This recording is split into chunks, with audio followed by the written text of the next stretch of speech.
So আশা করি সবাই ভালো আছেন। সেরকম তো ক্লাসে জয়েন হলো যে উনি। হ্যাঁ হ্যালো। হ্যাঁ হ্যালো। হ্যাঁ হ্যাঁ হ্যাঁ শোনা যাচ্ছে।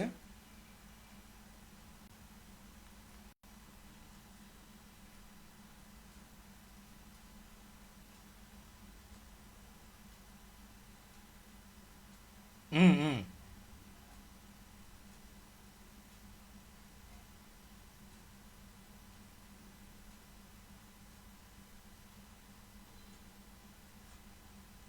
হ্যাঁ সেটাই করবো ভাবছি। হুম।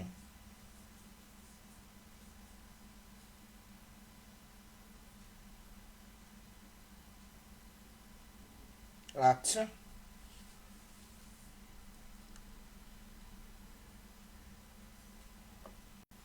ওকে। তাহলে আচ্ছা দেখি জয়েন হয় নাকি।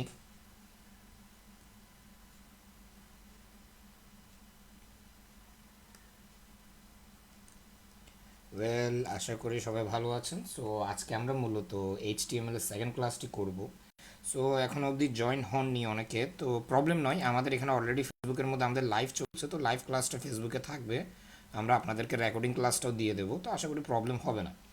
সো আজকে আমরা মূলত আজকের ক্লাসের টপিক হচ্ছে মূলত আপনাদের টেক্সট ফরম্যাটিং, অর্থাৎ কিভাবে আপনারা এইচটিএমএল ব্যবহার করে টেক্সটকে খুব সুন্দর করতে পারেন যাতে আপনাদের ওয়েব পেজের মধ্যে সেটা দেখতে খুব সুন্দর লাগে।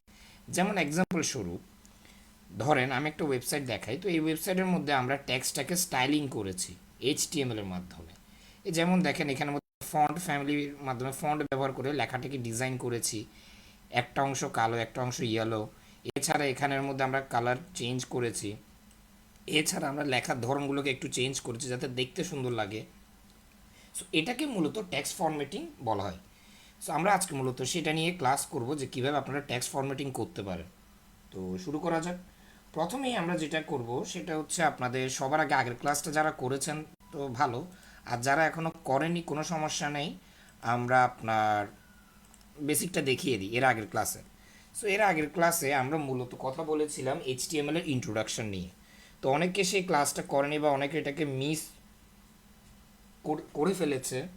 সো সেই জন্যই আমরা তার বেসিকটা এখানে দেখিয়ে দিই। ওকে। সো এইচটিএমএল এর একটা বেসিক আমি বলে দিই। যে কোনো এইচটিএমএল ওয়েব পেজের ক্ষেত্রে আপনার এইচটিএমএল এর বেসিক হচ্ছে এইচটিএমএল এর স্ট্রাকচার। সো এটা হচ্ছে যে কোনো এইচটিএমএল ওয়েব পেজের একটা বেসিক স্ট্রাকচার, এটা সবসময় মনে রাখবেন। সব এইচটিএমএল ওয়েব পেজের ক্ষেত্রে আপনাকে এই মডিউলটা ফলো করতে হবে। সো এটা একটা এক্সপ্লেন করে দিই। প্রথমে হচ্ছে আপনার ডক টাইপ এইচটিএমএল। ওকে। সো ডক টাইপ এইচটিএমএল কোনো প্রকার ট্যাগ নয়। যেমন এর আগের ক্লাসটা তো আমরা বলেছিলাম যে ডক টাইপ এইচটিএমএল কোনো প্রকার ট্যাগ নয়, এটা হচ্ছে একটা জাস্ট কমান্ড।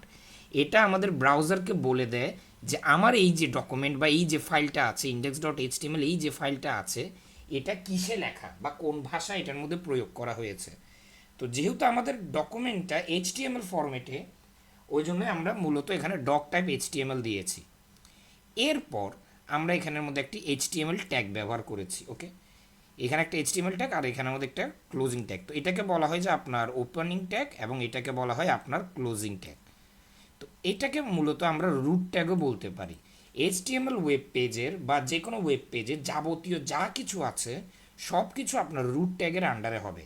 অর্থাৎ এই রুট ট্যাগের বাইরে আপনি কোনো কিছু কোনো প্রকার এইচটিএমএল প্রয়োগ করতে পারবেন না, যদি না আপনি অন্য ভাষা এখানে ইন্টিগ্রেট করেন। যেমন যদি আপনি পিএইচপি অ্যাপ্লাই করেন তাহলে আপনি রুট ট্যাগের বাইরে পিএইচপিটাকে অ্যাপ্লাই করতে পারবেন। বাট সিএসএস জাভাস্ক্রিপ্ট এই সব কিছু আপনাকে রুট ট্যাগের ভিতরেই অ্যাপ্লাই করতে হবে। রুট ট্যাগের বাইরে যদি আপনি অ্যাপ্লাই করেন সেটা এখানের মধ্যে কাজ করবে না। সো যখনই আপনি ওয়েব পেজ তৈরি করবেন প্রথমে আপনার ডকুমেন্ট টাইপ দিতে হবে যে ডকুমেন্টটা কী টাইপের। এটা হচ্ছে এইচটিএমএল ওয়েব পেজের ক্ষেত্রে। পিএইচপির আলাদা, পিএইচপি ক্লাস যখন করবেন তখন দেখাবো। এরপর আপনাকে একটা রুট এলিমেন্ট বা রুট ট্যাগের মধ্যে আপনার সকল ওয়েব স্ট্রাকচারটা হবে, যেটা হচ্ছে আপনার এইচটিএমএল। সো কেউ জয়েন হলো? আর না অ্যাকচুয়ালি, ও হ্যাঁ অ্যাকচুয়ালি একজনের জয়েন হলো। So okay. সো আমরা ক্লাসটা করাচ্ছি। সো ওকে আমরা আবার যাই। সো এরপর আমরা এই রুট ট্যাগের মধ্যে আপনার দুটো এক্সট্রা ট্যাগ আছে, একটা হচ্ছে আপনার হেডার, আরেকটি হচ্ছে আপনার বডি। হেড হচ্ছে মূলত আপনার ওয়েবসাইটের উপরিভাগ বা বলতে পারেন ওয়েবসাইটের অংশ যেখানের মধ্যে আপনার ওয়েব পেজের নাম বা ডিটেলসগুলো থাকবে। যেমন এক্সাম্পল স্বরূপ, যেমন দেখেন, ধরেন এটা হচ্ছে আমাদের একটা ওয়েব পেজ, বা ধরেন আমি একটা যে কোনো ওয়েব পেজে যাই, বা আমি এই ওয়েব পেজটাকে ওপেন করি, আমার এই ওয়েব পেজটাকে আমি ওপেন করছি। আমরা আমাদের ওই ওয়েব পেজটাকে গুগলের মধ্যে, ক্রোমের মধ্যে ওপেন করলাম। তো এখানে ক্রোমে ওপেন করলে এখানের মধ্যে একটা নাম দেখাচ্ছে, আমার file name index.html। So head অংশ মূলত এটাকে বলা হয়, বা ট্যাব নেম। তো যদি আমরা আমাদের ওয়েব পেজের নেম চেঞ্জ করতে চাই, ডিফল্ট হচ্ছে আমাদের ফাইলের নাম। তো এই নামটাকে যদি আমরা চেঞ্জ করতে চাই, তো আমরা জাস্ট এখানের মধ্যে মূলত আমরা আমাদের নামটি অ্যাড করবো এই হেডার সেকশনের মধ্যে, হেড সেকশনে। তো এটা হচ্ছে মূলত আমাদের সাইডের যাবতীয় ইনফরমেশন হোল্ড করে, বা মেটা ডেটাকে হোল্ড করে। তো এখানের মধ্যে আমরা আমাদের সাইডের যাবতীয় সকল ডেটাটাকে স্টোর করি, যে আমাদের সাইট কী সম্পর্কে, সাইডে কি কি আছে, সাইডের ডিসক্রিপশন, কিওয়ার্ডস, এগুলো মূলত আমরা এই হেড সেকশনে অ্যাড করি। টাইটেল ট্যাগের মাধ্যমে আমরা মূলত আমাদের সাইটকে একটা নাম দিই। যেহেতু আমাদের কোনো ওয়েব পেজের কোনো নাম নেই, আমরা একটা নাম দিই, যে মাই ডেমো পেজ, বা ডেমো ওয়েব পেজ দিই। এখন যদি আমরা চেক করে দেখি, সেটা অলরেডি আমি কালকের ক্লাসে বলে দিয়েছি, তো ওগুলো আমরা জাস্ট রিভিশন এসে মাই ডেমো ওয়েব পেজ, আমাদের ট্যাবের নাম চেঞ্জ হয়ে গেছে, বা আমাদের এই পেজটার নাম চেঞ্জ হয়েছে। তো হেড সেকশনটা মূলত হচ্ছে যে এই কাজের জন্য। তো এখানে আমরা মেটা ট্যাগের মাধ্যমে বিভিন্ন ধরনের ডেটা ইনফরমেশন অ্যাড করতে পারবো। তো এর আগের ক্লাসে দেখিয়েছিলাম যে মূলত এটা কেন আমরা দিয়েছি। সো এগুলো যখন প্রজেক্ট বিল্ড করব তখন বেশি লাভ হবে, তাও আমরা বলে দিই। আমরা আমাদের ওয়েব পেজের মধ্যে বিভিন্ন ধরনের ভাষা ব্যবহার করতে পারি, যেমন ধরেন বাংলা, ইংলিশ, অনেকে আছে হিন্দি ব্যবহার করতে পারে। তো এখন আমরা ইংলিশ ছাড়া যদি অন্যান্য ভাষাগুলো ব্যবহার করি, তবে সেগুলো ইউনিকোড এনকোড হবে না। সেগুলি এরকম দেখাতে পারে, ভাষার মধ্যে ধরেন আমরা লিখলাম যে আমার নামটা লিখলাম, তখন সেটা এরকম এরকম দেখাবে, বা অক্ষরগুলো ভেঙে যাবে। তো যাতে এটা না হয়, আমরা মূলত ইউনিকোড এনকোডারটা এখানে অ্যাড করি। এটার জন্য আমরা 4 সেট অ্যাট্রিবিউটটা ব্যবহার করি, যেটার মাধ্যমে আমরা ইউনিকোডটাকে এখানে এনকোড করলাম। এতে করে আমরা অন্যান্য ভাষাগুলো যাতে এখানে না ভেঙে যায়, স্পেশালি বাংলা ভাষা, যেহেতু বাংলার মধ্যে বেশি যুক্তবর্ণ থাকে, সেই জন্য। এছাড়া আমরা এখানে মেটা ট্যাগের মধ্যে আরও অনেক কিছু অ্যাড করতে পারি। তো যখন আমরা মেটা ট্যাগ বেশি, পরবর্তী ক্লাসগুলোতে যখন মেটা ট্যাগের ব্যবহারটা দেখাবো, তখন এটা আরও সহজ হবে। সো এটা হচ্ছে মূলত আপনার হেডার সেকশন। এরপর আপনার যাবতীয় যত কন্টেন্ট আছে সবগুলো হবে যে আপনার বডি সেকশনের মধ্যে।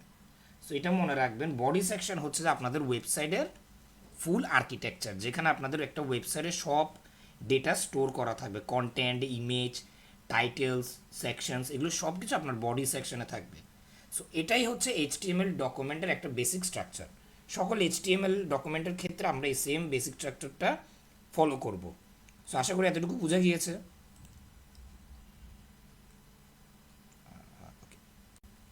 সো আমরা আজকের ক্লাসটা, হ্যাঁ ওকে। সো এরপর আমরা আজকের দিকে যাই। তো আজকে আমরা মূলত টেক্সট ফরম্যাটিংটা নিয়ে শিখবো, যে টেক্সট ফরম্যাটিং মানে কি, বা এইচটিএমএল এর মাধ্যমে আমরা কোনো টেক্সটকে কীভাবে ক্রিয়েটিভ করতে পারি বা সুন্দর করতে পারি। কোনো লেখাকে বড় করা, ছোট করা, সেটাকে ডানের দিকে একটু করে হেলিয়ে দেওয়া, বা যেটাকে আমরা ইটালিক বলি, বা বোল্ড করা, কতটুকু কোন ট্যাগ কীভাবে লেখাকে অ্যাট্রাকটিভ করতে পারে, সেটাই আমরা মূলত আজকে ক্লাসে প্র্যাকটিস করব। সো কালকের ক্লাসে আমরা, এর আগের ক্লাসটাতে আমরা অলরেডি হেডলাইন নিয়ে কথা বলেছিলাম, যে হেডিং কিভাবে করে। সো হেডিং হচ্ছে মূলত, সরি এটা কোথায় গেল গিয়ে,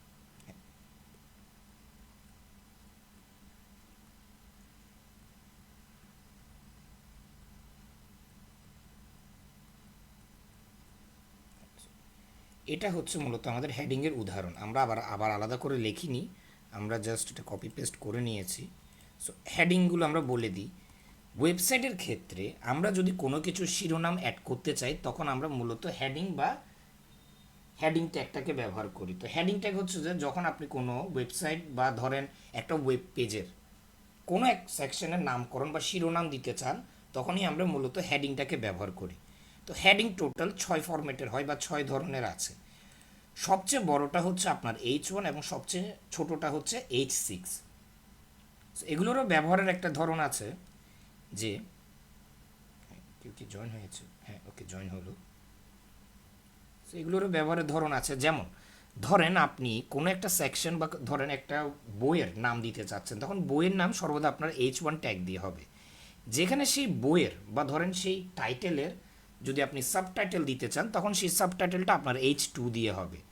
সিমিলার ফরম্যাটে বাকিগুলো, অর্থাৎ এইচ H1 যদি আপনার টাইটেল হয়, H2 আপনার সাবটাইটেল, H3 আপনার সাবটাইটেল, H4 আপনার সাবটাইটেল। এটা ডিপেন্ড করে লেখার উপর যে আপনি কোন সেকশনে কোনটা ব্যবহার করছেন। বাট জেনারেল ওয়েব পেজের ক্ষেত্রে আমরা ধরেন কোনো একটা সেকশনের মধ্যে আমরা অলরেডি H1 ব্যবহার করে ফেলেছি, এর পরবর্তী সেকশনটার মধ্যে আমরা H1টা আর ব্যবহার করব না, আমরা H2টা ব্যবহার করব। এর পরবর্তী সেকশনের মধ্যে আমরা H3টা ব্যবহার করব, এর পরবর্তী সেকশনে আমরা H4, এর পরবর্তীতে H5 এবং সর্বশেষ H6। H1টা হচ্ছে সবচেয়ে বেশি ইম্পর্টেন্ট, বা ক্রোম যখন এটাকে ক্রল করে তখন এটা মোস্ট ইম্পর্টেন্ট হিসেবে শোকেস হয় বা সবচেয়ে বড়। তো এটার একটা এক্সাম্পল দেখি, আমরা যদি এখানে কোডটা লিখলাম, তো এটাকে যদি আমরা দেখি, দেখেন জাস্ট সবচেয়ে সবচেয়ে লিস্ট ইম্পর্টেন্ট আর সবচেয়ে ছোটো হচ্ছে যে H6 বা হেডলাইন 6। বাট আবার এটার অর্থ এটা না যে আপনি সব জায়গায় হেডলাইন ট্যাগটাকে ব্যবহার করতে পারবেন। হেডলাইন ট্যাগ সর্বদা আপনার সেকশনস বা বিভিন্ন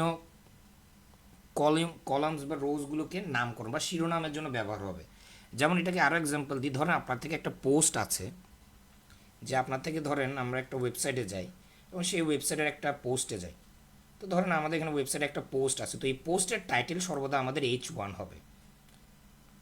তো এই পোস্টের টাইটেল যেটা, এটা সর্বদা আমাদের H1 হবে। আর এখানের মধ্যে আমাদের একটা সাবটাইটেল থাকে, তাহলে সাবটাইটেলটা আমাদের H2। অর্থাৎ H1টা বারবার ইউজ হবে না, H1টা একবারই ইউজ হবে। এরপর আমরা এই যে অংশটুকু, এটা হচ্ছে আমাদের প্যারাগ্রাফ।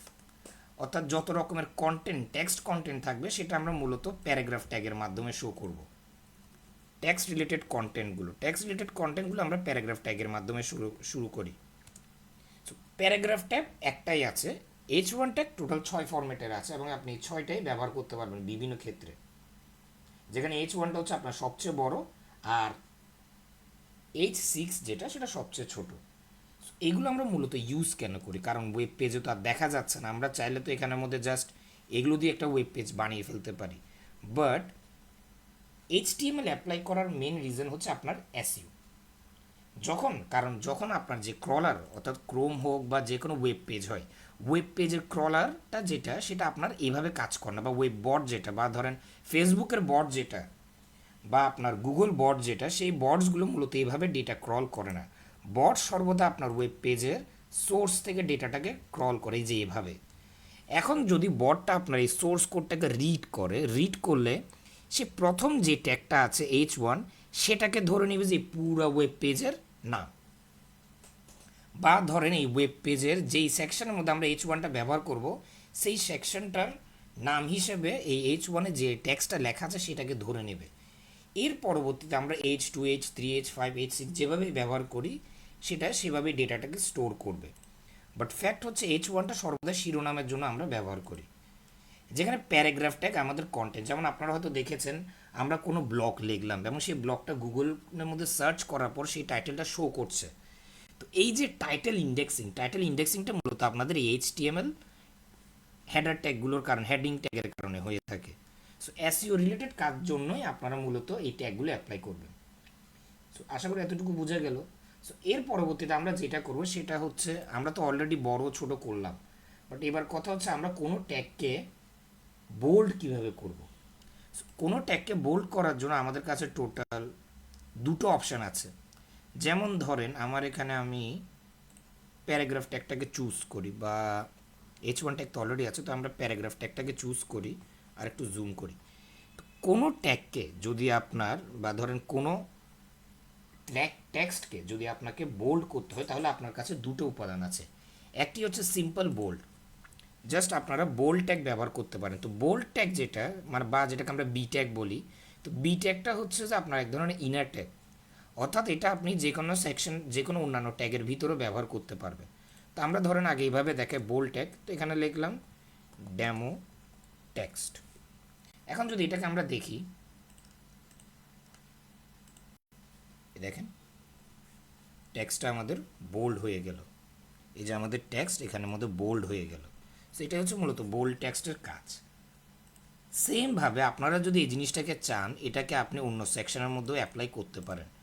আমি জাস্ট এটাকে কপি করে অন্য ট্যাগের ভিতরে চাইলে এটাকে আমরা অ্যাপ্লাই করতে পারি। জাস্ট এভাবে আমরা যদি এই টেক্সটের ভিতরে, যেমন একটা টেক্সটের ভিতরে আমরা অন্য টেক্সটকে বোল্ড করতে চাচ্ছি, যেমন এই সেকশনে যে demo tag, this is the heading 6, তো এটাকে আমরা বোল্ড করতে যাচ্ছি। তো আমরা এখানে এসে দেখি, হ্যাঁ 1 মিনিট, যেটা অলরেডি আছে বোল্ড, এটাকে আর কি বোল্ড করব। সো আমরা এটা একটা কাজ করে আমরা প্যারাগ্রাফ ট্যাগের মধ্যে করি, তাহলে বুঝতে সহজ হবে। তো প্যারাগ্রাফ ট্যাগের মধ্যে যদি আমরা একটা অংশকে বা একটা ওয়ার্ডকে বোল্ড করি, তাহলে বাকিটা দেখতে কিছুটা এরকম।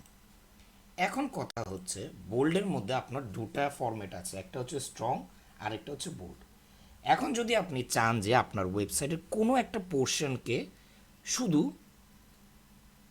স্টাইলিংয়ের জন্য বোল্ড করবেন, তখন আপনি বি ট্যাগটাকে ব্যবহার করবেন। কিন্তু আপনি চাচ্ছেন আপনার সেকশনের কোনো একটা পার্টিকুলার অংশকে ইম্পর্ট্যান্ট এবং বোল্ড দেখাতে, তখন আপনি স্ট্রং ব্যবহার করবেন। তো এটাও কিছুটা সিমিলারই, বাট কোনো চেঞ্জেস নাই, দেখতে কিছুটা সিমিলারই, বাট চেঞ্জেস হচ্ছে আপনার ব্যাকগ্রাউন্ডের দিকে, যে আমরা স্ট্রং ট্যাগ ব্যবহার করেও সেম কাজ করতে পারি, যে ফর ইম্পর্ট্যান্ট ট্যাগ। সো এবার যদি যাই, সেমই, এখানে আমাদের চেঞ্জেস কিছু হয় না ফর ইম্পর্ট্যান্ট, বাট চেঞ্জেস হয়েছে আমাদের ব্যাকগ্রাউন্ডে। তো যখন গুগলে ক্রল করবে বা কোনো ক্রলিং বটে ক্রল করবে, তখন এই পোর্শনটাকে ইম্পর্ট্যান্ট হিসেবে দেখবে। তো এটা কিভাবে কাজ করে, এটার একটা বেসিক ধারণা দিই। ধরেন একটা পোর্টফোলিও ওয়েবসাইটে যাই, যে ধরেন একটা পোর্টফোলিও ওয়েবসাইট দেখাই। সো ধরেন 1 মিনিট ওপেন হোক, আমরা আমরা এই পোর্শনটাকে বাদ করে দিই, এগুলো আপাতত লাগছে না, তো আমরা এই পোর্শনগুলো বাদ করে দিই। এখন ঠিক আছে, সো আমরা খুলেছি। সো এটা হচ্ছে একটা পোর্টফোলিও ওয়েবসাইট আমার। তো পোর্টফোলিও ওয়েবসাইটের মধ্যে যেমন দেখেন, তো এখানের মধ্যে কীভাবে বুঝবো যে কোন অংশটা বেশি ইম্পর্ট্যান্ট, মানে ক্রলার বটে কীভাবে বুঝবে? বটে মূলত বুঝবে যখন বট সিরিয়াল ওয়াইজ সব কিছুকে ক্রল করবে, তখন সে হাই আই এম দেওয়ার জন্য পরবর্তী। তো এখান থেকে বোল্ড অংশটা, এখান থেকে বোল্ড হচ্ছে মূলত আপনার এটা, বা বলতে পারেন এখানে মূলত আমার নামের অংশটুকুকে স্ট্রং দিয়েছি। এটার কারণে যখন ক্রমে ক্রল করবে, তখন এই পুরো পোর্শনটার মধ্য থেকে ওই অংশটাকে ইম্পর্টেন্ট সেকশন হিসেবে ক্রল করবে। এতে করে কেউ যদি এই নামটাকে ক্রোমের মধ্যে সার্চ করে, আমার ডেটাটা শো করবে, বা সম্ভবত আমার ওয়েব পেজটাও শো করতে পারে। এই রিজনগুলোর কারণে আমরা মূলত করি। সেম জিনিসটা আমরা এখানে করেছি। আমরা এই যে অ্যাবাউট মি সেকশন যেটা, সেটাকে বোল্ডের জায়গায় আমরা স্ট্রং করেছি। এতে করে যখনই কেউ আমার সম্পর্কে জানতে চাবে, তখন গুগল ক্রোমে ডেটাবেসে আমার এই যে অ্যাবাউট মিটাকে ক্রল করেছে, সেটার ডেটাটা শো করবে। সো আমি ডেটা এখানে আপডেট করিনি, অতটা আপডেট করতে হবে। সো এখান থেকে মূলত এই ডেটাটা শো করবে। আবার আমি এখানের মধ্যে আবার আরও একটু দিয়েছি, যাতে এই অংশটুকু এখানের মধ্যে শো করে। কেউ কি মেসেজ দিয়েছে? 1 মিনিট, না কেউ তো মেসেজ দিল না, নোটিফিকেশন কিসের আসলো? 1 মিনিট, না নোটিফিকেশনও তো আসেনি। ও আচ্ছা, না এমনি সমস্যা নেই, আমরা অলরেডি এটা ফেসবুকের মধ্যে লাইভ করে দিচ্ছি, কারণ এর আগের ক্লাসটাতে আমাদের একটা মিস আপ হয়ে গেছিলো। প্রথমত ভিএস কোড ক্র্যাশ হয়ে গেল, তারপর ইন্টারনেটের লাইন ছিঁড়ে গেল, এই ঝামেলায় পুরো টোটালি সেই আগের ক্লাসটা মেস আপ হয়ে গেছিলো। ওই জন্য আমরা ফেসবুকেও আপনাদের জন্য রেকর্ডিংটা রাখছি।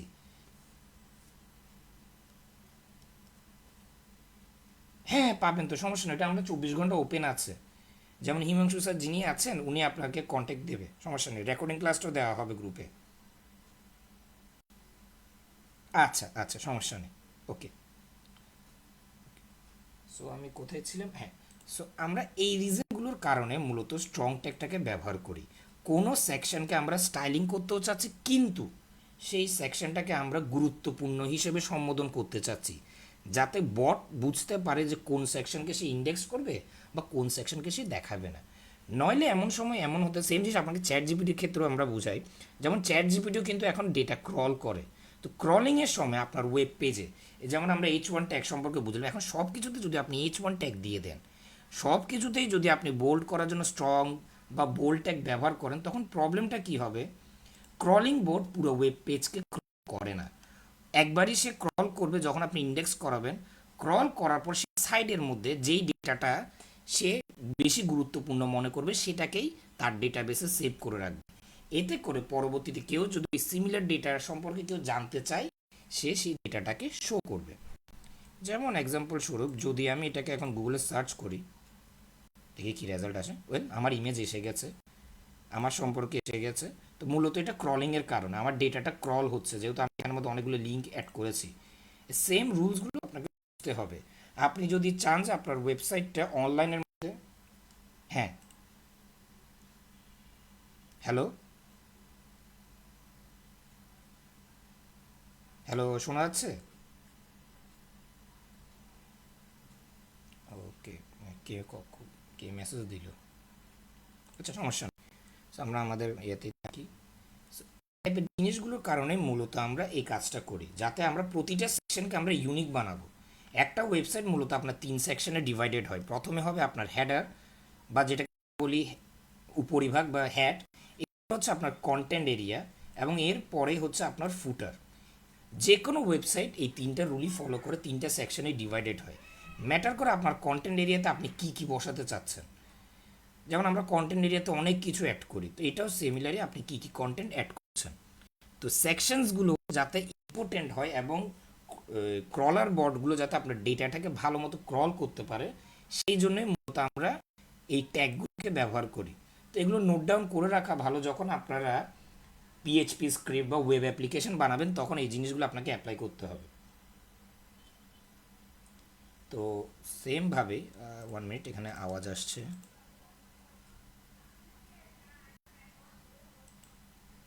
হ্যাঁ, 1 মিনিট।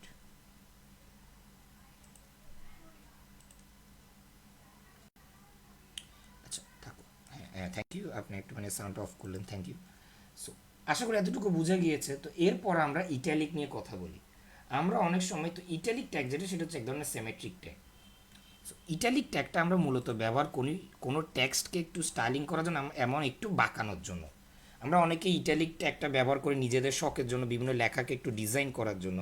তো ইটালিক ট্যাগের মধ্যে আপনার দুটো ভার্সন আছে, একটা হচ্ছে আই আর একটা হচ্ছে ইএম বা এমফেসাইজ। সো যদি আপনি কোনো লেখাকে শুধু বেসিক কারণেই একটু মানে হেলিয়ে অ্যাড করতে চাচ্ছেন, বা বেসিক কারণে আপনি সেটাকে স্টাইলিংয়ের জন্য লিখতে চাচ্ছেন, তখন আপনি এভাবে লিখতে পারেন, hi I am italic, sorry italic বানান ভুল হয়েছে, হতে পারে। So hi I am italic, এভাবে তখন আপনারা আই ট্যাগটাকে ব্যবহার করতে পারেন। আই ট্যাগটা মূলত কাজ কী করে, সেটা যে কোনো লেখাকে একটু বাঁকিয়ে দেয়। এই যেমন দেখেন একটু বাঁকিয়ে দিচ্ছে। ডেমো টেক্সট আবার কোথা থেকে আসলো? আচ্ছা, নিচের অংশ ডেমো টেক্সট। সো আচ্ছা, ওটা আমি দেখা দেবো আরেকটা ট্যাগ, এমনি এক্সাম্পল ট্যাগ একটা দেখাবো। সো এই জিনিস যেমন আপনার ইটালিক ট্যাগ ব্যবহার করে কোনো লেখাকে বাঁকাতে পারবেন, কিন্তু আপনি যদি সেই বাঁকানো লেখাটাকে ইম্পর্টেন্ট দেখাতে চান, যেমন এক্সাম্পল স্বরূপ এই যেমন এখানের মধ্যে আমি একটা ইয়েতে করেছি, ইম্পর্টেন্ট করার জন্য আমরা এটাকে হেলিয়েছি, বা ধরে নিলাম যে এখানের মধ্যে যেমন ধরেন এটাকে আমরা ধরে নিলাম একটু এটা একটু বাঁকানো হয়েছে। এই যে ইম্পর্টেন্ট করতে চান তখন আপনি ব্যবহার করবেন যে এমফেসাইজ বা ইএম। সো ইএমটা মূলত শুধু ডিজাইন করে না, এটা মূলত আপনার ট্যাক্সটাকে ইম্পর্টেন্টও বানায়। আমরা এটা কিছুটা স্ট্রং ট্যাগের মতো, আমরা স্ট্রং ট্যাগ যেটা ব্যবহার করছি কিছুটা ওইটারই মতো, বাট এটার ডিফারেন্স হচ্ছে হাই আই এম। এখন দুটোটা দেখতে কিন্তু সিমিলারই লাগবে আপনার থেকে, যেমন দুটোটাকে যদি আমরা দেখি দুটোটা দেখতে কিন্তু সিমিলার, এখানে সেরকম কোনো চেঞ্জেস নাই। এটা আরও ভালো হবে। 1 মিনিট, আমরা এখানে লাইন ব্রেকার একটা ব্যবহার করি। সো লাইন ব্রেকার হচ্ছে আপনার বিআর, তো বিআরটা হচ্ছে যে সেলফ ক্লোজিং ট্যাগ, অথবা এটার কোনো ক্লোজিং ট্যাগ নাই। তো বিআরটা দিয়ে দিলে আপনি লাইন ব্রেক করতে পারবেন, যেহেতু এই দুইটা লাইন, এই যে দুইটা লাইন আপনার একসাথে এসে যাচ্ছে, তো লাইনটাকে ব্রেক করার জন্য আমরা বিআরটাকে ব্যবহার করছি এইভাবে। কোথায় দিলাম কিরে? 1 মিনিট। আচ্ছা, এখানেও একটা আছে না আবার। ওকে, সো এখানের মধ্যেও দিয়ে দিলাম। যাক। দেখি, এখন ঠিক আছে। সো এখানে আমাদের প্রথম ট্যাগটা হচ্ছে আপনার আই ট্যাগ, আরেকটা হচ্ছে আপনার ইএম। তো চোখের দিক থেকে দুটোটা কিন্তু আমাদের সিমিলারই, এখানের মধ্যে সেরকম কোনো চেঞ্জেস আমরা দেখছি না।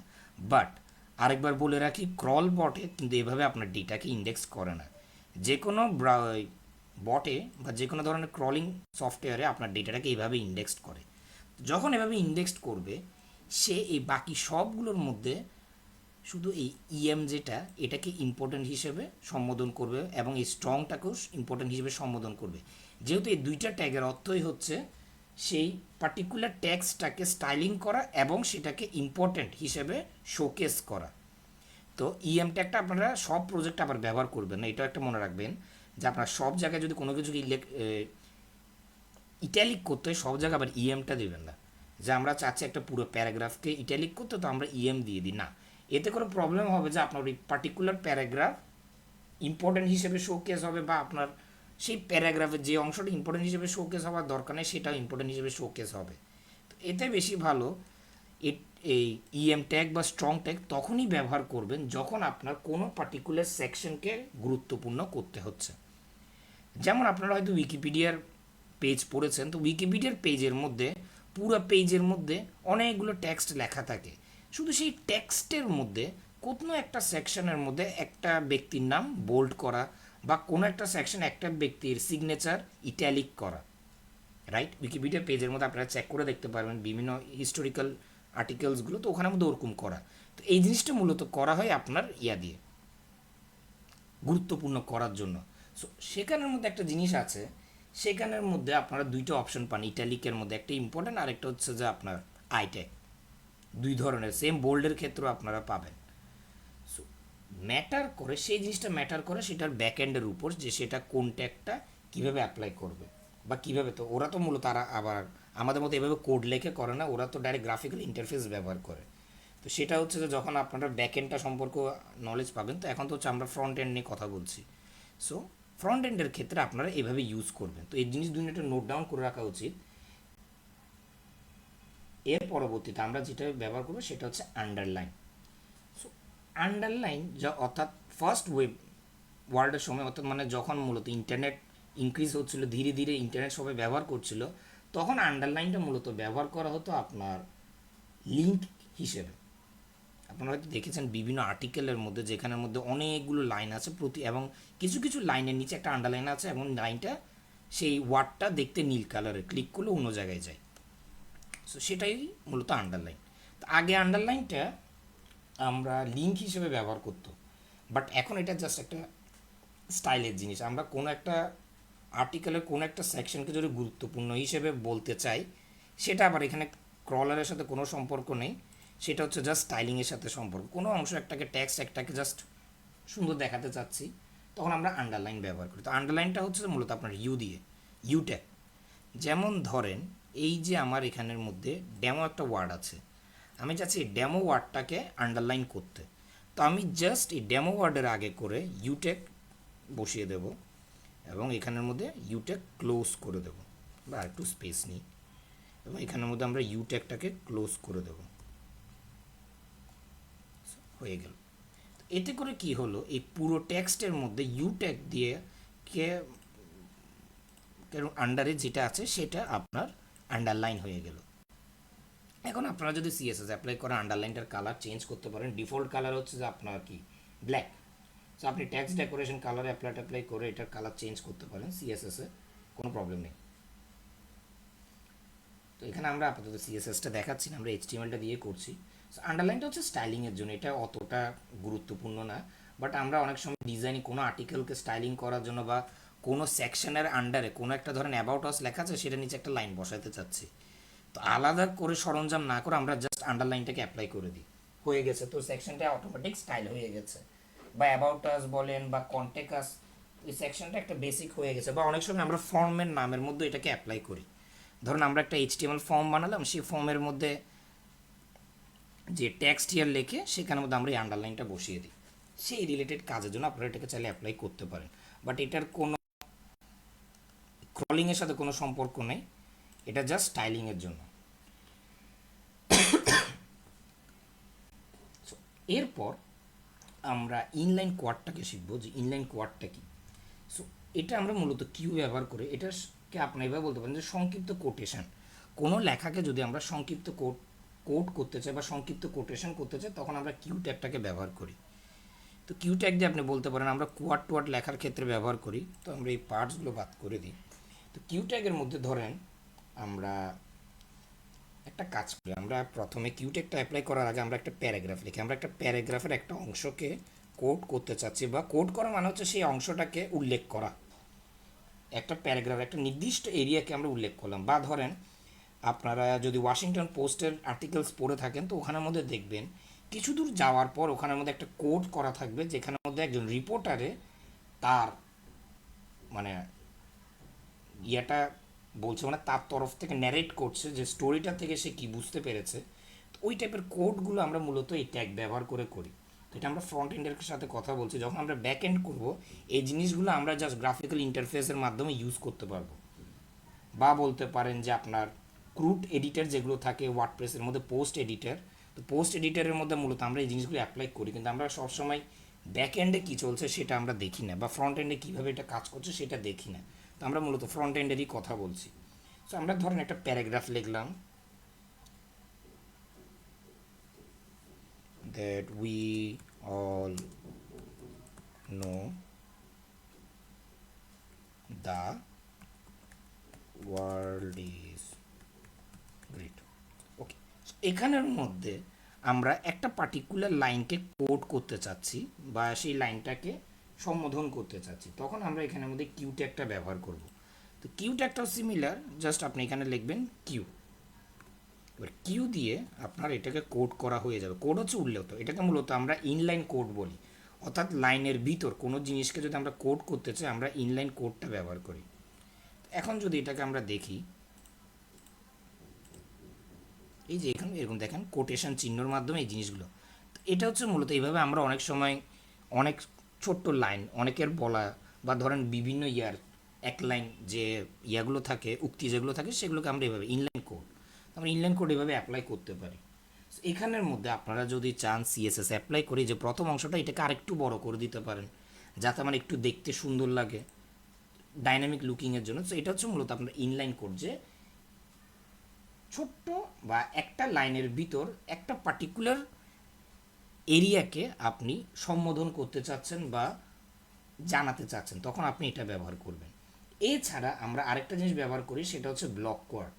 তো ব্লক কোয়াড আমরা বাইরের দিকে ব্যবহার করি। তো ব্লক কোয়াড হচ্ছে আপনি কোনো মানুষের যদি উক্তি দেখাতে চান, বা ধরুন একজন মানুষ একটা উক্তি বলেছে সেই উক্তিটাকে আপনি দেখাতে চাচ্ছেন, তখন আমরা ব্লক কোয়াডটা ব্যবহার করি।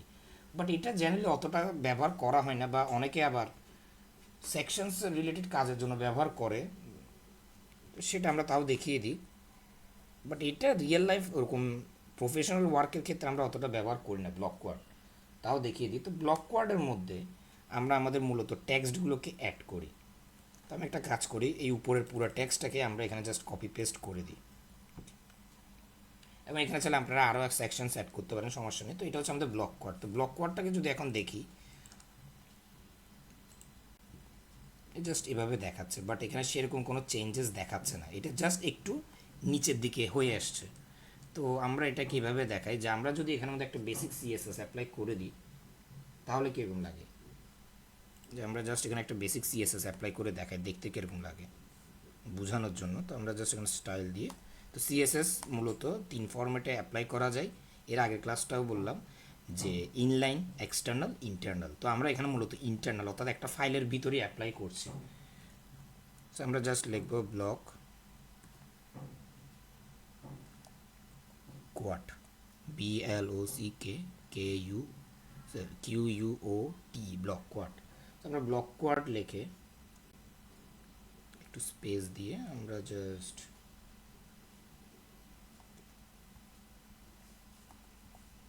এখানের মধ্যে আমরা মূলত সরি একটা ভুল হয়েছে, এখানে মধ্যে আমরা থার্ড ব্র্যাকেট দিয়ে, তো এখানে মূলত আমরা আমাদের বর্ডার অ্যাড করি। তো আমরা বর্ডার লেফট দিই,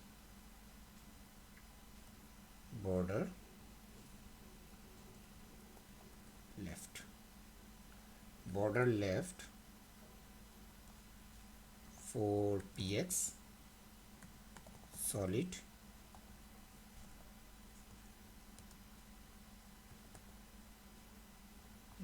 গ্রে, ডিম গ্রে দিই, ওকে সলিড ডিম গ্রে। তো এখন দেখি কীরকম লাগে, জাস্ট একটা সেকশন। তো এইভাবে করে আমরা এটাকে ডিজাইন করতে পারি। আমরা এখানের মধ্যে আরও কিছু অ্যাড করে দিই, তাহলে তো দেখতে ভালো লাগবে। যেমন আমরা একটু প্যাডিং অ্যাড করি, উপরের দিকে 12 পিক্সেল আর ডানের দিকে 18 পিক্সেল। এরপর আমরা মার্জিনটা অ্যাড করে দিই। সো এটা আমরা জাস্ট এক্সাম্পলের জন্য সিএসএসটা দিচ্ছি, অতটা চাপ নিতে হবে না। পরবর্তীতে আপনারা চাইলে যখন সিএসএস ক্লাস করবেন তখন এটাকে আপনারা নোট ডাউন করে রাখতে পারেন, পরবর্তী ক্লাসের মধ্যে অ্যাপ্লাই করতে পারবেন। তো ব্যাকগ্রাউন্ড হিসেবে কি দিতে পারি, গ্রে দিই। তো জাস্ট এবার দেখি, এই যে জাস্ট একটা সেকশনটা দেখতে কিছুটা এরকম। তো আমরা গ্রে এর জায়গায়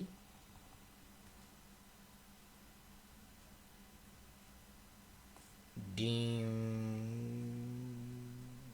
ডিম খাকি এটা দিলাম, ডার্ক খাকি দিলাম না, সরি ডার্ক খাকি দিলাম, এই যে জাস্ট এভাবে দেখতে।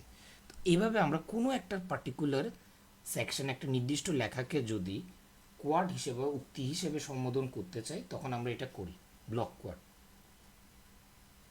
সো এটা আমরা মূলত এভাবে বলতে পারেন যে ব্লক কোয়াড আমরা তখনই ব্যবহার করি যে যখন ধরেন কোনো ব্যক্তি কোনো একটা লং সেন্টেন্স বললো একটা আর্টিকেলের মধ্যে, রিপোর্টারে ধরেন একজন ব্যক্তির ইন্টারভিউ নিল এবং একটা সে বড় লম্বা সেকশন বললো যেটা খুবই গুরুত্বপূর্ণ, এবং সেটাকে আমরা গুরুত্বপূর্ণ হিসেবে দেখানোর জন্য মূলত ব্লক কোয়াডটাকে ব্যবহার করি। এছাড়া আমরা আরেকটা জিনিস করে থাকি, আপনারা তো জানেন, আমরা আগে মানে বইয়ের থেকে পড়ার সময় বইয়ের গুরুত্বপূর্ণ লাইন বা সংজ্ঞাগুলোকে মার্কার দিয়ে মার্ক করে রাখি। সেম জিনিস আমরা আর্টিকেলসের ক্ষেত্রেও করি, যেটা বা বলতে পারেন এইচটিএমএল এর ক্ষেত্রেও করি, যেটাকে আমরা ব্যবহার করার জন্য মার্কটাকে ব্যবহার করি, মার্ক ট্যাগ। তো মার্ক ট্যাগ দিয়ে আমরা যে কোনো টেক্সটকে বা যে কোনো হেডলাইনের যে কোনো পার্টিকুলার টেক্সটকে আমরা হাইলাইট করতে পারি। যেমন ধরেন, আচ্ছা এখানে উপরেরটাই করি, যে এখানের মধ্যে ধরেন আমার একটা টেক্সট আছে, এখন আমি টেক্সটের উই শব্দ যেটা সেটাকে হাইলাইট করতে চাচ্ছি বা মার্কার দিয়ে মার্ক করা ওরকম দেখাতে চাচ্ছি। তো আমরা জাস্ট মার্ক ট্যাগ ব্যবহার করে আমরা এই সেম জিনিসটা করতে পারবো। আমরা মার্ক ট্যাগ ব্যবহার করলে এই পার্টিকুলার উই যেটা সেটা আমাদের কালার হয়ে যাবে, বা বলতে পারেন মার্কারের মতো। এখন যদি আমরা যাই এবং একটু দেখি, এই যে উই, এটা কিছুটা মার্কারের মতো। এখন যদি আপনি চান যে না আমি এটাকে রিয়েল আর একটু রিয়েলিস্টিক বানাবো, তখন আপনি সিএসএস অ্যাপ্লাই করে এই যে মার্কারের এজগুলো, এটা দেখতে একটা চারকোনা বক্সের মতো, আপনি মার্কারের এজগুলোকে একটু চেঞ্জ করে এটাকে কিছুটা ক্রিয়েটিভ করতে পারবেন, যাতে এটা একটু দেখতে রিয়েলিস্টিক লাগে বা একটু সিনেমা টাইপের লাগে, বইয়ের পেজের মতো। তো আমরা অনেক সময় এটা করে থাকি, যেমন পিডিএফ রিলেটেড প্রজেক্টসগুলো বানানোর সময় সেখানে আমরা মূলত এটাকে অ্যাপ্লাই করি যাতে দেখতে একটু সুন্দর লাগে বা নামটা দেখতে সুন্দর লাগে। বেসিক ডিজাইনিংয়ের ক্ষেত্রে আমরা একটা বেসিক সিএসএস লিখে দিলাম, এটা হয়ে গেল। তো মার্কটা আমরা হাইলাইটেড রিজনে ব্যবহার করি, যেমন ধরুন একটা প্যারাগ্রাফের গুরুত্বপূর্ণ পার্টকে আমরা মার্ক করছি, তখন আমরা মার্ক ট্যাগ ব্যবহার করি।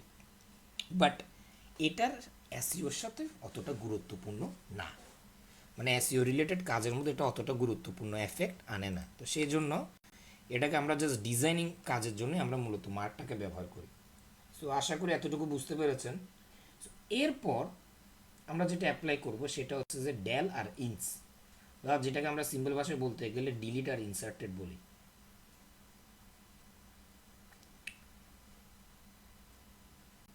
তো এটা হচ্ছে, এখন আপনারা বলতে পারেন যে স্যার আমরা যদি চাই তো আমরা ডাইরেক্ট এখান থেকে ট্যাক্সটাকে এবার ডাইরেক্ট ডিলিটই করে দিতে পারি, রাইট?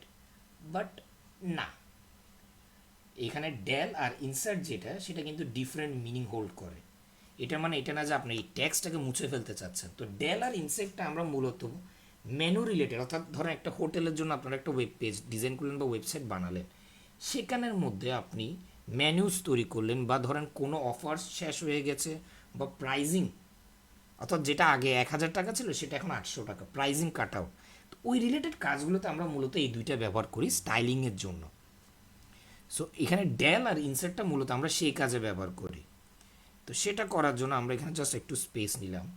তো ধরেন আমি একটা টেক্সট নিই, পি ট্যাগ নিই, তো এগুলো মূলত ইনার ট্যাগ, এগুলো আপনারা ওপেনলিও ব্যবহার করতে পারেন, কিন্তু বেশি ভালো হয় যদি কোনো ট্যাগের আন্ডারে এগুলোকে ব্যবহার করেন। তো আমি প্যারাগ্রাফ ট্যাগের আন্ডারে ব্যবহার করছি।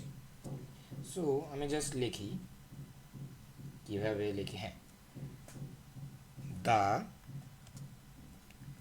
Price of biryani. সো আমরা জাস্ট এখানে কোলন দিলাম। এবার আমরা প্রাইসটা লিখলাম যে ধরেন 1000 টাকা, ওকে, 1000 টাকা, এবং সেটার প্রাইস এখন কমে গেছে, 800 টাকা হয়েছে। তো এখন কি করব? তো সেটা করার জন্য আমরা প্রথমে কি করব, 1000 টাকাটাকে ড্যাল করব বা ডিলিট করব। তো ডিলিটটা মূলত এখানে একটা স্টাইলিং এফেক্ট দেবে, যে আমরা যদি এখানে ড্যাল লিখি, তো ড্যালের মধ্যে আমরা 1000টা দিয়ে দিই, সেটা ভালো হবে, 1000 টাকা। আর এখান থেকে আমরা এই পোর্শনটাকে মুছে দিলাম, 1000 টাকা লিখলাম, এবং নতুন প্রাইস হচ্ছে 800 টাকা। ওকে, বাট সমস্যা হচ্ছে এখন যদি এটাকে আমরা দেখি, দেখতে কীরকম লাগবে দেখি। এই যে দেখেন, আমরা এটাকে একটু চেক করে দেখি, এই যে 1000 টাকা কাট 800 টাকা, বাট দেখতে অতটা সুন্দর না। এখানে ডাইরেক্ট আপনি 800 না লিখে আপনি এখানে ব্যবহার করবেন ইনসার্ট ট্যাগটাকে। ইনসার্ট ট্যাগ মূলত নতুন ডেটা যোগ করে, এতে করে যদি আপনার এটা ক্রল হয় তখন আপনার এটা কাজে আসবে। এতে করে প্রথমত আপনার স্টাইলিংয়ের কাজও হয়ে যাচ্ছে, নতুন ডেটা আপডেটও হয়ে যাচ্ছে।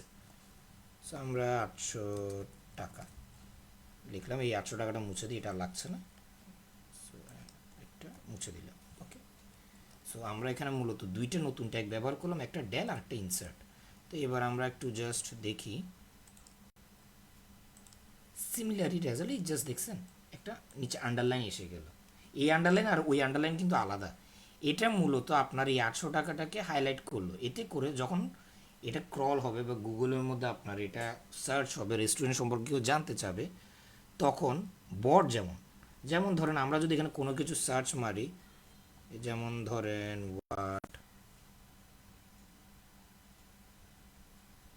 জাস্ট লিখলাম how to make PC, just এভাবে দিলাম। এই যে এখানের মধ্যে ক্রলে দেখছেন, ক্রলটা সার্চ করছে ডেটাবেস, ওখান থেকে আমাকে একটা রেজাল্ট দেখাচ্ছে। এই যে এটা হচ্ছে একটা ক্রলার বট, যেটাকে আমরা এআই বলি, বাট আগের দিন এগুলোকে ক্রলার সফটওয়্যার বলে। ক্রলার সফটওয়্যারের থেকে ডেটাটা এআই নিয়ে অপটিমাইজ করে, যা যা জিনিস অ্যাড করতে হবে সেভাবে ওইটাকে হিউম্যানাইজড করে, যাতে আমরা বুঝতে পারি, তারপরে আমাদেরকে ডেটাটা দেখায়। আগে কি হতো, ডাইরেক্ট এখানে সার্চ রেজাল্ট দেখাইতো, বাট এখন এখানে এআই ব্যবহার হচ্ছে। তো এটা হচ্ছে মূলত ক্রলারের কাজ। তো ক্রলিংয়ের জন্যই যখন ক্রল হবে তখন এভাবে ডেটাটা দেখাবে, সে আপনাকে জানাবে যে আগে এই রেস্টুরেন্টের প্রাইস, প্রোডাক্টের প্রাইস ছিল যে 1000 টাকা, বাট এখন অফারের কারণে সে 800 টাকায় বিক্রি হচ্ছে। এতে করে আপনার এসইও ভালো হবে এবং পরবর্তীতে ভালো কাস্টমার রেজিংও হবে। তো সেই জন্য মূলত আমরা এই ট্যাগ দুইটা ব্যবহার করলাম। তো এগুলো নোট ডাউন করে রাখতে পারেন। তো আশা করি এতটুকু বোঝা গেল। এরপর আরেকটা ট্যাগ আছে, যেটা হচ্ছে স্মল ট্যাগ।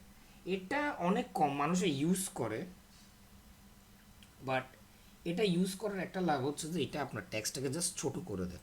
স্মল ট্যাগ, এখানে মধ্যে সেরকম কোনো হাইফাই কিছু নেই, এটা জাস্ট আপনার লেখা যেটা সেটাকে স্মল করে, বা আপনার লেখার যে কোনো একটা পোর্শনকে স্মল করে দেয়। যেমন ধরেন আমরা প্যারাগ্রাফ ট্যাগের আন্ডারে লিখলাম ডেমো ডেটা ফর ট্যাক্স। সেখানের মধ্যে আমরা ট্যাগ জিনিস যেটা সেটাকে ছোট করতে চাচ্ছি, তখন আমরা স্মল ব্যবহার করব। আমরা স্মল ট্যাগ দিয়ে এই পোর্শনটাকে ছোট করে নিলাম। এটা ক্লোজ করে নিই না, এটাকে ক্লোজ করা যায়নি, তো আমরা জাস্ট এটাকে ক্লোজ করে নেব। হ্যাঁ, স্মল ট্যাগ দিয়ে আমরা যে কোনো একটা টাইটেলের যে কোনো একটা পোর্শনকে ছোট্ট করে দিতে পারি। এই যেমন দেখেন পুরা লেখাটা একরকম, বাট এই যে পোর্শনটা একটু ছোট হয়ে গেছে। তো এই জিনিসগুলোর জন্য আমরা স্মল ট্যাগটাকে ব্যবহার করি। এটার কোনো সেরকম প্র্যাকটিক্যাল কাজ নেই, বাট আমরা অনেক সময় ছোট বিজ্ঞপ্তি বা ছোট বিজ্ঞাপন সেকশনের মধ্যে ছোট করে লেখাকে ইউজ করার জন্য এটা ব্যবহার করি, অর্থাৎ রেডিমেড কাজের জন্য। এবার আমরা যেটা শিখবো এটা বেশি কাজে আসবে যখন আপনারা ম্যাথামেটিক্যাল রিলেটেড ওয়েবসাইটগুলো বানাবেন। যেমন ধরেন ক্যালকুলেটর বেস আপনার হিসাব দেখানোর একটা ওয়েবসাইট বানালেন, বা ধরেন একটা ফার্টিলাইজারের জন্য, আমি একটা ফার্টিলাইজারের জন্য ওয়েবসাইট বানিয়েছিলাম। সো ওখানের মধ্যে আমরা মূলত এগুলোকে অ্যাপ্লাই করেছিলাম, এই দুইটাকে। সেই সূত্রে মূলত এটার প্র্যাকটিস হলো, একটা হচ্ছে আপনার সুপারস্ক্রিপ্ট আর একটা হচ্ছে আপনার সাবস্ক্রিপ্ট। এগুলো না শুনতে সাবস্ক্রিপ্ট বা সুপারস্ক্রিপ্ট, বাট এগুলো হচ্ছে ট্যাগ, এইচটিএমএল এর কিছু হাইপার ট্যাগ। এগুলোকে যেমন সিমেট্রিক ট্যাগের মতো এগুলো হচ্ছে আপনার হাইপার ট্যাগ। এগুলো বিভিন্ন ম্যাথমেটিক্যাল সেক্টরে আমরা ব্যবহার করতে পারি। যেমন ধরেন ব্যবহার দেখাই, একটা এসইউপি মানে সাব, আরেকটা হচ্ছে সাব মানে সুপারস্ক্রিপ্ট, আরেকটা হচ্ছে সাবস্ক্রিপ্ট।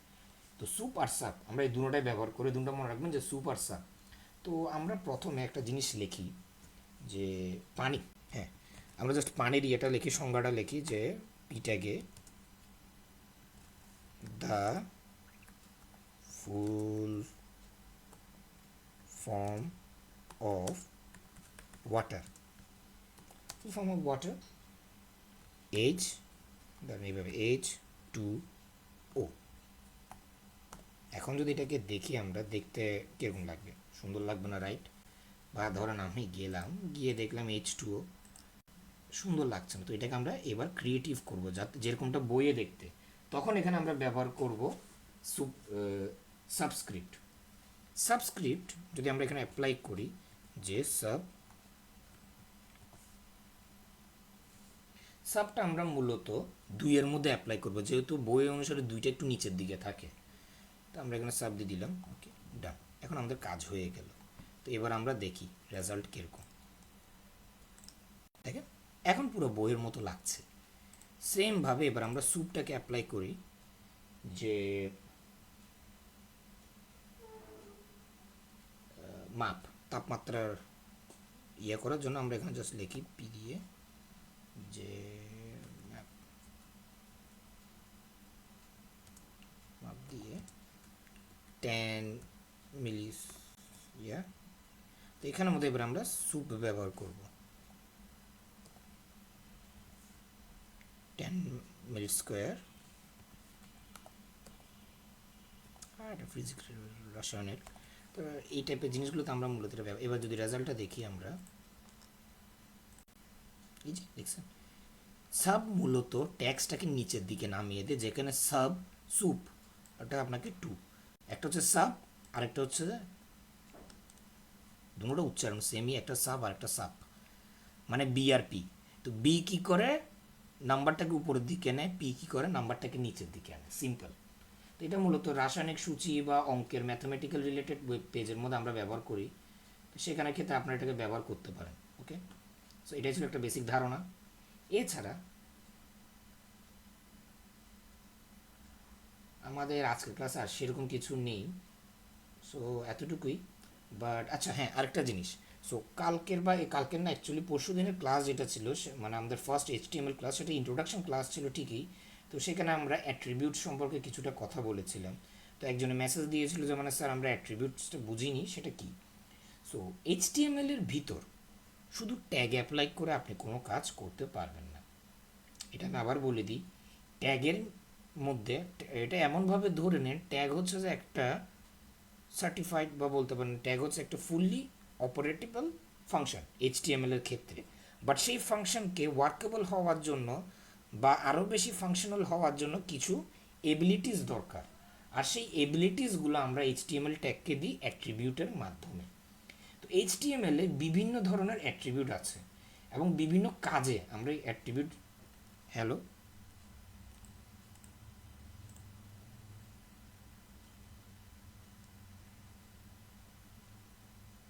হ্যালো হ্যাঁ কে, হ্যাঁ কোনটা সুপারস্ক্রিপ্ট? সুপার, ওকে সুপারস্ক্রিপ্ট হচ্ছে যে সাবস্ক্রিপ্ট আর সুপারস্ক্রিপ্টের এক্সাম্পল হচ্ছে যে এই যেমন সাবস্ক্রিপ্ট কি করে, ট্যাক্স যেটা সেটাকে উপরের দিকে নিয়ে যায়, যেমন এই ধরেন এক্সাম্পল, এই যে সাবস্ক্রিপ্ট কি করে ট্যাক্সটাকে উপরের দিকে নিয়ে যায়, সরি উপরের দিকে বলছি, নিচের দিকে নিয়ে আসে, সাব মানে বি। আর সাব যেটা মানে পি, সেটা আপনার ট্যাক্সটাকে উপরের দিকে নেয়, আর সাব যেটা সেটা ট্যাক্সটাকে নিচের দিকে আনে। তো এইভাবে আমরা মূলত এটা ম্যাথমেটিক্যাল পেজগুলোতে ব্যবহার করি বিভিন্ন সংজ্ঞা বা রেজাল্ট শো করার জন্য। তো এটা এক্সাম্পল স্বরূপ একটা ফার্টিলাইজার সাইট বানিয়েছিলাম, তো এটা আমার থেকে স্ক্রিপ্ট আছে এখন ইয়ান, ওই স্ক্রিপ্টের মধ্যে মূলত আমরা রেজাল্টটা এভাবে শো করতাম, মানে উনি ওখানের মধ্যে ফর্মের মধ্যে নাইট্রোজেন কতটুকু দিয়েছে, কত মিলিগ্রাম দিয়েছে, কত মিলিগ্রাম দিয়েছে। তো ওখানে কিছু কিছু জায়গার মধ্যে ওনারা কেমিক্যালের সংজ্ঞা ব্যবহার করতো। তো যখন রেজাল্টটা দিত ওখানে রেজাল্ট শো করতো পুরা ইকুয়েশনটা, মানে রাসায়নিক বন্ধনটা। এতে করে ওদের থেকে আইডিয়া থাকতো যে মানে কীরকম রাসায়নিক এবং কত পরিমাণে মিক্সড করলে তারা উত্তরটা পাবে বা সারটা তৈরি করতে পারবে, ফার্টিলাইজারটা তৈরি করতে পারবে। ওই রিলেটেডের জন্য। তো উনি এটা সাইডে কোন সাইডে করেছে আমি শিওরলি জানি না। আমরা মূলত সাইটটা তৈরি স্ক্রিপ্টটা বানিয়ে দিয়েছিলাম। তো সাব ব্যবহার করবেন যদি, হ্যাঁ সাব ব্যবহার করবেন যদি নাম্বারটাকে নিচের দিকে আনতে চান, আর সাব ব্যবহার করবেন যদি নাম্বারটাকে উপরের দিকে নিতে চান। হ্যাঁ। সো অ্যাট্রিবিউটস নিয়ে যা বলেছিলাম, অ্যাট্রিবিউটস হচ্ছে যে কিছু এবিলিটিস দেওয়ার জন্য, এবং এছাড়া আবার আমরা অনেক কিছুকে সংজ্ঞায়িত করার জন্য অ্যাট্রিবিউটসটাকে ব্যবহার করি। যেমন সিএসএস, যখন আমরা কোনো লাইনে সিএসএস অ্যাপ্লাই করি তখন আমরা অ্যাট্রিবিউট ব্যবহার করি। যেমন ধরেন আমরা এগুলোকে বাদ করে দিই, আমরা জাস্ট ডাইরেক্ট করি। আমরা একটা টেক্সট নিই, আমরা একটা পি ট্যাগ নিই। পি ট্যাগের মধ্যে আমরা লিখলাম দিস ইজ রেড, আমরা রেড কালার। তো আমরা জাস্ট কি করব, অ্যাট্রিবিউট অ্যাড করব। তো অ্যাট্রিবিউট সর্বদা আপনার ওপেন ট্যাগ হবে, ক্লোজ ট্যাগের কোনো কাজ নাই। এটা হচ্ছে জাস্ট ট্যাগটাকে ক্লোজ করার জন্য ইউজ হয়, এটা অন্য কোনো কাজে আসে না। তো আমরা একটা বেসিক অ্যাট্রিবিউট, সেটা হচ্ছে ক্লাস। তো ক্লাস হচ্ছে একটা অ্যাট্রিবিউট যেটার মধ্যে আমরা এই সেকশনটাকে বা এই লাইনটাকে একটা আইডেন্টিফাই দেবো, মানে আইডেন্টিফিকেশন দেবো যে মানে এটা কী। তো আমরা আইডেন্টিফিকেশন দিলাম রেড, যেহেতু আমরা রেড কালার অ্যাপ্লাই করছি। তো এবার জাস্ট আমরা ইনলাইন সিএসএস অ্যাপ্লাই করব। তো আমরা ইন্টারনাল সিএসএস। তো ক্লাস যেহেতু দিয়েছি, ক্লাসকে সম্বোধন করার জন্য আমরা ডট দিয়ে ক্লাসকে সম্বোধন করি, ডট দিয়ে রেড। যেহেতু আমরা রেড কালার অ্যাপ্লাই করছি, ডট দিয়ে রেড দিলাম। এবার এখানের মধ্যে আমরা টেক্সট কালারও রেড দিলাম। এরপর আপনার ফন্ট সাইজ, যেটা ফন্ট সাইজ কত দেব, ফন্ট সাইজ 20 পিক্সেল দিই, 20 পিক্সেল।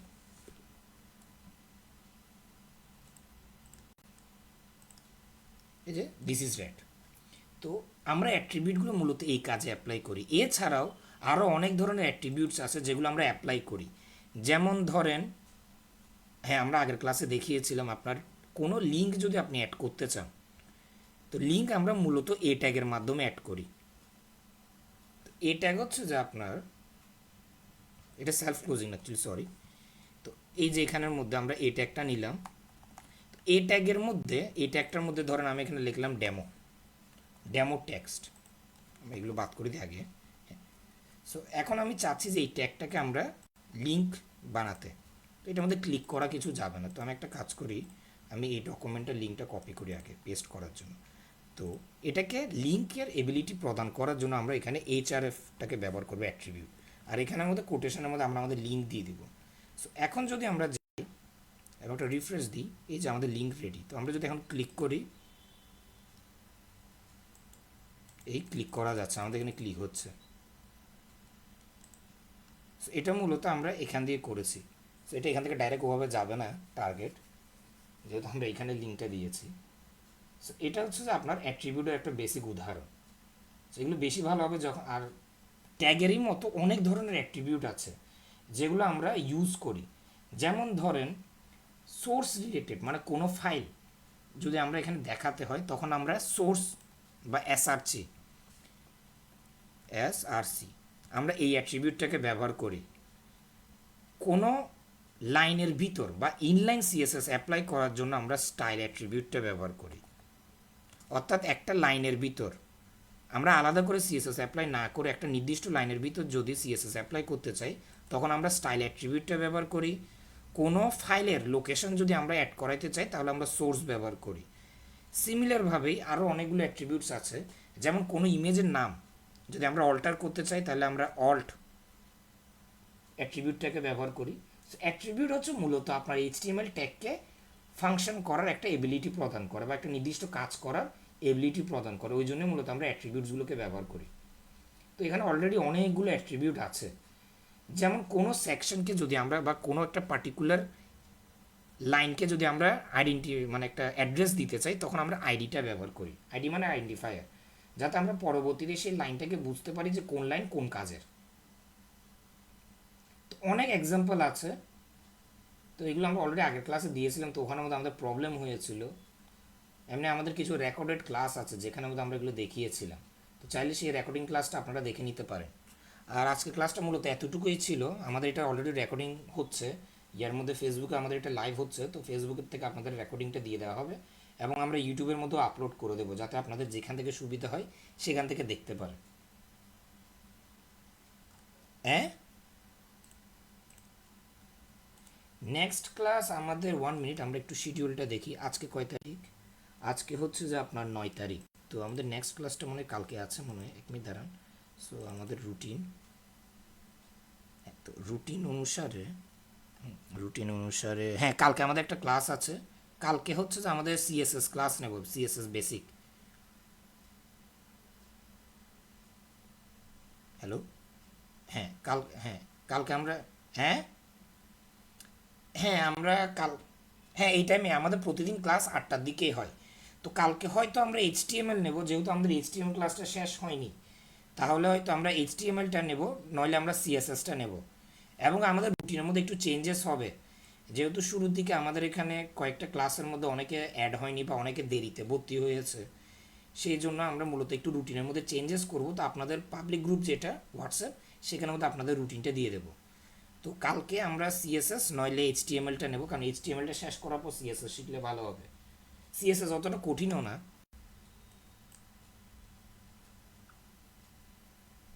আমাদের ইউটিউব ফেসবুক, হ্যাঁ আমাদের ইউটিউব ফেসবুক দুটোটাতেই আছে, এবং আমাদের আলাদা করে আমরা প্লেলিস্ট বানিয়ে রাখছি ইউটিউব আর ফেসবুকের জন্য। সাথে আপনাদের এখানে তো গুগল মিটে লাইভ ক্লাস হচ্ছে, এই যেমন আমাদের অলরেডি ফেসবুকের মধ্যে লাইভ চলতেছে। হ্যাঁ, লিঙ্কটা আমরা অলরেডি গ্রুপে